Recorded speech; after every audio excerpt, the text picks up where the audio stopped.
வணக்கம். இன்னைக்கு ஒரு குட்டி கதை சொல்ல வந்திருக்கிறேங்க. இந்த கதையில ஒரு அழகான கிராமம். அந்த கிராமத்துக்கு ஒரு புது சாமியார் வந்து ஆலமரத்துக்கு அடியில உட்கார்றாரு. ஜனங்கள்லாம் கூட்டம் கூட்டமா ஓடுது. அந்த சாமியாரு ஒரு ஆளுக்கு ₹10 வசூலிக்கிறாரு. ஜாதகம் சொல்றதுக்கு. முகத்த பார்த்தவனே சொல்லிடுவாருன்னு ஜனங்கள்லாம் அவங்களுக்குள்ளாரயே பேசிக்கிறாங்க. அப்போ ஒருத்தர் ரொம்ப துக்கமா, வெறுமையா, ரொம்ப மனக்கவலையோட ஓடி வந்தாராம் அவர்கிட்ட. அத்தனை கூட்டத்தையும் தள்ளி விட்டுட்டு அவர் காலடியில போய் விழுந்து, ஐயா நீங்க தான் என்னை காப்பாத்தணும். எனக்கு வாழ்க்கையே வெறுத்து போயிடுச்சு. எனக்கு நிம்மதியே இல்லை என் வாழ்க்கையில. நான் என்ன செய்யறதுன்னு எனக்கு தெரியல. எனக்கு எதை பார்த்தாலும் பிடிக்க மாட்டேங்குது. யாரை பார்த்தாலும் பிடிக்க மாட்டேங்குது. எப்படி என் வாழ்க்கையை இனிமேல் கொண்டு போறதுன்னு எனக்கு தெரியல. நீங்க தான் என்னை காப்பாத்தணும் அப்படின்னு கேட்டாருங்களாம்.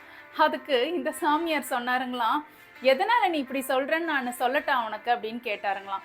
ஐயா உங்களுக்கு எப்படி தெரியும் என்னுடைய கஷ்டம்? எனக்கு எல்லாமே தெரியும். உனக்கு நிறைய கடன் பிரச்சனை இருக்கு அப்படின்னு சொன்னாருங்களாம். ஆமா ஐயா, எப்படி இவ்வளோ சரியா சொல்றீங்க? நீங்க சொன்னது ரொம்ப ரொம்ப 100க்கு 100 உண்மை. எனக்கு நிறைய கடன் பிரச்சனை இருக்கு. எப்படி என்னை பத்தி உங்களுக்கு தெரியும்? நான் வந்தே சில நொடிகள் தானே ஆகுது அப்படின்னு கேட்டாருங்களாம் ரொம்ப ஆச்சரியத்தோட.